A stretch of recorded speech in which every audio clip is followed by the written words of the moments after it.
My next guest is on the Trump Victory Leadership Team. He's the CEO of CKE Restaurants, which is the parent company of Hardee's and Carl's Jr.'s.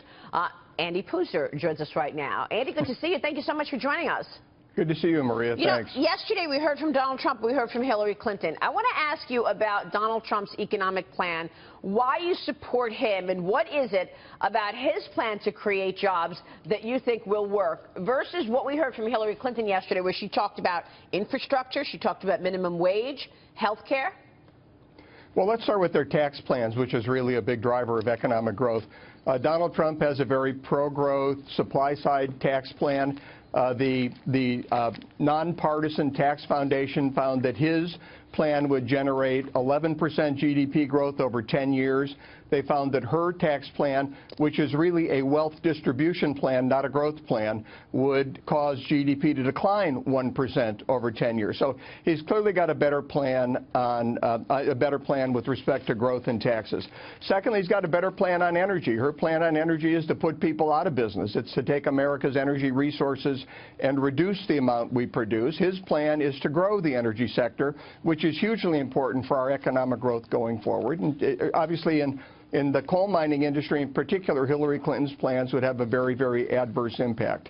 So, I mean, her plans, every plan Hillary Clinton comes up with to grow the economy involves, in some way or another, involves the government. It doesn't involve releasing the private sector, releasing businesses, releasing that dynamic entrepreneurial energy that America has and that Donald Trump understands, so that we can have genuine growth, not this melees that you get when you try and depend on the government for growth. Really well said. Andy, hi, James Freeman here with the Wall Street Journal. A couple of questions. Thanks, Gene. Hey, Andy. One, I'm wondering, the kind of case you're making for supply-side pro-growth tax reform, are we going to hear Donald Trump making more of that case, selling his plan? And also, is he going to be raising more money? Is this something you're talking about with Mr. Trump? Is that the focus? We've seen some good news for him on that front in terms of the RNC vehicle, but is that going to be a focus? Well, number one, he is going to raise more money, and I think you can see with the numbers that came out from the RNC, they painted a far different picture than we were seeing with just the numbers from the Trump campaign, particularly after the convention, when you can utilize the RNC and their funding more aggressively.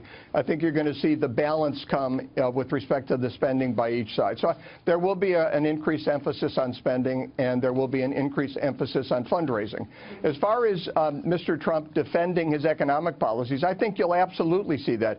He's been a very successful businessman. He's got to defend that record. He's not ashamed of that record, which is a real positive. And I think he needs to get out there and talk about his economic plan. You know, Steve Moore, Larry Kudlow, Art Laffer are all big supporters of his tax plan. And to me, that means a lot. Those are very, very smart guys with a great history in this area. Andy, as being behind some of the most hot, salacious, notable television ads in modern history, really, how critical is it for Donald Trump to, with this money that he's raising, to get out there and run ads so you see different Trumps, if you will?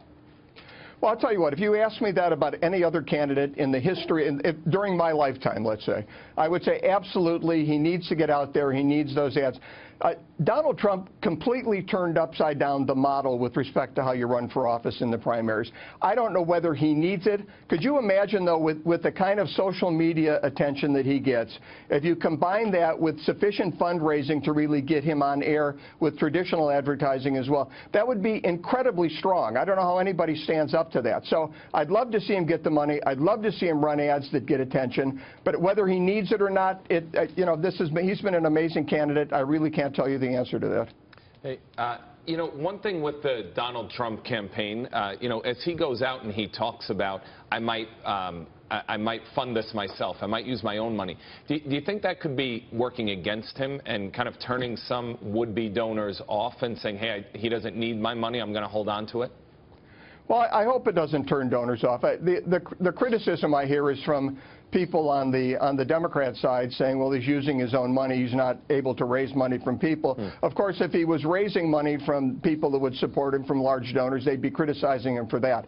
So I think self-funding for Donald Trump, to the extent that he can do it, actually plays into what he's been telling the public, which is, I'm not going to be answerable to anybody other than you. I'm going to be answerable to the American people. This election is about you. It's about America, making America great again. It's not about me, and it's not about people that will contribute money to my campaign. It's about the American people. That's a great message, and I think it'll resonate. Andy, you said a lot of positives about Donald Trump. Why do you think dozens of these business leaders today are going to endorse Hillary Clinton?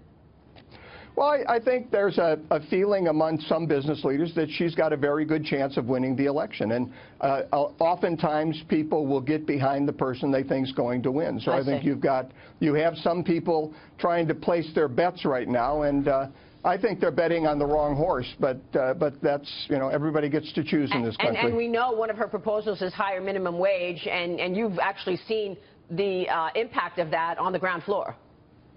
Yeah, we've seen the impact in states that have raised the minimum wage. It's inevitably and invariably a negative. The San Francisco Fed came out with a report in December, and the San Francisco Fed isn't really a bastion of conservative economic thought.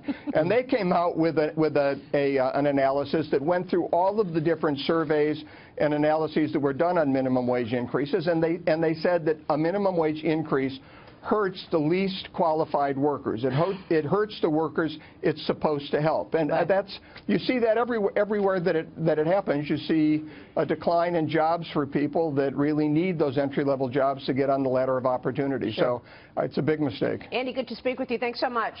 Good to be here, Maria. Thank you. Andy Puzder joining us there.